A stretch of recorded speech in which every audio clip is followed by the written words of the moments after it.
분신사바 오이테 쿠다사이। एक तो डॉल्स का ह्यूमनॉइड अपीयरेंस होता है, साथ ही उनके फेसेस जनरली एक्सप्रेशन लेस होते हैं। भले वो स्माइल कर रही हो, फिर भी उनके चेहरे पर कोई भी एक्सप्रेशंस नहीं होते हैं। और शायद इसी कारण से कहीं ना कहीं वो लोगों के मन में डर को पैदा करती हैं। आज हम जापानीज डॉल्स की बात करेंगे, जो कि बहुत ज्यादा फेमस है। और साथ ही ये भी माना जाता है कि इन डॉल्स के अंदर बहुत सारी आत्माएं हो सकती हैं। और इसी कारण से जब लोग डॉल्स को अपने घर में नहीं रखना चाहते, किसी कारण से घर से बाहर निकालना चाहते हैं, फेंकना चाहते हैं, उनसे बोर हो गए, तो वो जनरली ऐसे ही डिस्कार्ड उनको नहीं करते हैं, बल्कि वहां पर डॉल टेम्पल्स बने हुए हैं, या उनको हम डॉल श्राइन्स भी कह सकते हैं।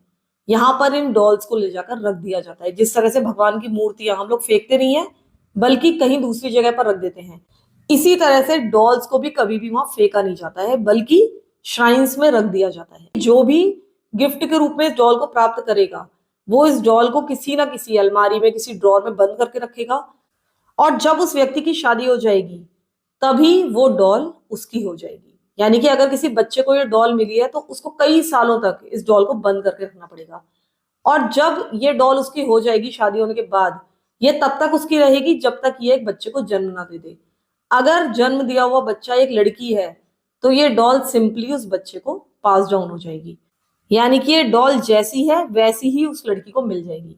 लेकिन अगर ये बच्चा एक लड़का हुआ, तो ये जो बच्चे के माँ बाप हैं, ये डॉल के कपड़े चेंज करेंगे, उसको ट्रेडिशनल जापानीज वॉरियर के कपड़े पहनाएंगे, और उसके बाद ये डॉल उस लड़के की हो जाएगी। 15 अगस्त 1980 के दिन होक्काइडो में एक 18 इयर्स ओल्ड लड़का, जिसका नाम था सुजुकी नागायोशी, या जिसको किसी किसी वर्जन में एकिची भी कहा जाता है, वो एक डॉल खरीदता है जिसने किमोनो पहना हुआ था। ये एक शॉर्ट हेयर्ड इत्सुमात्सु डॉल थी। ये गिफ्ट उसने अपनी 3 साल की बहन के लिए खरीदा हुआ था, जिसका नाम था किकुको। अपनी इस बहन को वो बहुत ज्यादा प्यार करता था। जब किकुको को ये गिफ्ट मिलता है अपने भाई की तरफ से, तो वो इस गिफ्ट से, यानी कि उस डॉल से बहुत ज्यादा प्यार करती थी। वो हर समय इस डॉल को अपने साथ रखती थी, और ये डॉल उसकी फेवरेट डॉल बन चुकी थी, उसकी फेवरेट टॉय बन चुकी थी, और साथ ही उसकी बेस्ट फ्रेंड भी। जहां भी वो जाती थी, ये डॉल उसके साथ जाती थी। जब भी ये सोती थी, ये डॉल भी इसके साथ ही प्रेजेंट रहती थी। लेकिन अगले साल ही, यानी कि 1 साल बाद, किकुको की ट्रेजिकली मौत हो जाती है। उस समय जबकि उसकी मौत हुई थी, उसकी एज थी 4 इयर्स।